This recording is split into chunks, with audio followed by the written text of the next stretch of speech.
અરે મારા કલેજા, આજ તો તમને અમારા ગામની એવી જગ્યાઓ બતાવીશ કે શહેર ભૂલી જશો. ચાલો મારી સાથે. સૌથી પહેલાં આ આપણું ધાબુ જુઓ. સવારે અહીં કેટલી સરસ ઠંડી હવા આવે છે. અહીં બેસીને ચા પીવાની મજા જ અલગ છે. આ ગલીમાં હું નાની હતી ત્યારથી રમતી આવી છું.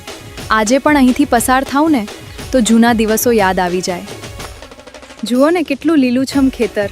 શહેરમાં આવી હવા ક્યાં મળે? અહીં તો શ્વાસ પણ લો ને મન એકદમ હળવું થઈ જાય. ચાલો હવે આગળ લઈ જાઉં. હજુ તો શરૂઆત છે મારા કલેજા. આગળ તમને એક એવી જગ્યા બતાવીશ કે જોઈને દિલ ખુશ થઈ જશે. આ ગામનું તળાવ પણ કેટલું સરસ લાગે છે ને. અહીં બેસીને થોડીવાર શાંતિથી સમય પસાર કરીએ તો મન એકદમ ખુશ થઈ. મારા કલેજા, ગામમાં એક વાત ફેમસ છે. અહીં લોકોનું દિલ મોટું હોય છે, પણ પડોશીની વાતો સાંભળવાની ટેવ એથી પણ મોટી હોય છે. અરે મારા કલેજા, ગાડી તો એકદમ અંદર ઘૂસી ગઈ અને હવે બહાર જ નથી નીકળતી. આ ખાડામાં ફસાઈ ગઈ છે. હવે તો બધા મળીને કાઢવી પડે. મારા કલેજા, આટલું બધું ગરમ કરીને હાથમાં આપીશ તો હું ક્યાં સુધી સહન કરીશ?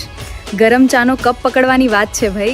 મારા કલેજા, આ રસ્તે ચાલવાની મજા જ કંઈક અલગ છે. અહીંની ઠંડી હવા અને ચકલીઓનો અવાજ આખો દિવસ ફ્રેશ બનાવી દે. મારા કલેજા, આજની સફર અહીં પૂરી કરીએ. જો તમને અમારા ગામની મજા આવી હોય તો ફરી મારી સાથે જરૂર આવજો. હજુ તો ઘણું બધું બતાવવાનું બાકી છે.